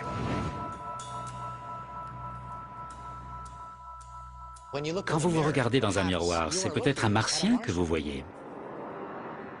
Je trouve toujours amusant d'entendre parler d'ovnis et d'extraterrestres. Pour moi, ce sont des bactéries. Il pourrait y avoir des bactéries, là, qui, en réalité, sont d'origine extraterrestre. La vie sur Terre aurait fort bien pu venir de Mars, et nous pourrions tous être des extraterrestres. À en croire Matt Kay, ainsi que d'autres scientifiques, il y a des chances pour que voici des milliards d'années, des bactéries d'origine extraterrestre aient été projetées de la surface d'une autre planète et emportées sur une météorite. Cette météorite serait venue s'écraser sur Terre, où les bactéries de ce fait répandues auraient proliféré et se seraient épanouies. Une théorie qu'on appelle la panspermie. Si la théorie de la panspermie est vraie, vous et moi, nous sommes des extraterrestres, puisqu'à l'origine, la vie ne se serait pas développée sur la planète que nous habitons aujourd'hui. Le professeur Jay Melosh de l'Université d'Arizona a étudié les météorites tombées sur Terre dans le but de savoir si elles avaient pu apporter la vie depuis d'autres mondes. Cette météorite est un morceau de basalte d'origine martienne. Il provient de l'impact d'une grande météorite à la surface de Mars. C'est un moyen de transport presque idéal. Idéal parce que la pierre protège les bactéries des radiations et des températures extrêmes qu'on trouve dans l'espace. Elle les protégerait également de l'impact d'une chute sur la Terre. Pour vérifier si des bactéries résisteraient à un voyage dans le cosmos, Jay Melosh et son collaborateur Wayne Nicholson mènent une expérience sur leur capacité de survie. Ils en injectent dans un bloc de pierre qu'ils apportent au laboratoire de Lane's Vertical Gun, près de San Francisco. Après avoir placé le bloc dans une grande chambre à vide, Melosh lance dessus un projectile à la vitesse de 21 600 km/h. Le projectile a pulvérisé la cible en pierre et celle-ci a volé en éclats. Pour étonnant que ce soit, malgré la pulvérisation du bloc, les bactéries ont survécu intactes. De leur survie, on peut inférer celle d'organismes d'une autre planète à un impact de météorites et à une propulsion dans l'espace interplanétaire. L'expérience prouve que les bactéries résisteraient non seulement au vide dans l'espace, mais à l'impact d'une chute sur Terre. Il existe une hypothèse selon laquelle les bactéries d'un autre monde auraient évolué pendant des millions d'années pour former la vie telle que nous la connaissons. Toute vie sur Terre serait alors d'origine extraterrestre. Que les humains, les plantes, les animaux, tout ce qu'on voit descendre d'un ancêtre commun d'origine martienne est une possibilité. Une fois sur Mars, nous pourrions nous rendre compte que c'est là que vivait notre arrière-arrière-arrière-grand-mère. Étant donné l'immensité de notre galaxie, il se peut que les extraterrestres, si évolués soient-ils, n'aient jamais appareillé pour la Terre à bord d'un vaisseau spatial. Tous les ovnis aperçus ne seraient qu'une interprétation erronée de ce que nous voyons et les phénomènes d'apparition, le fruit d'une imagination débridée. Il se peut aussi que les extraterrestres aient été là depuis le début. Dans ce cas, toutes les espèces terrestres, y compris la nôtre, descendraient directement de formes de vie extraterrestres. Par le plus étrange des hasards, ce serait nous, les extraterrestres.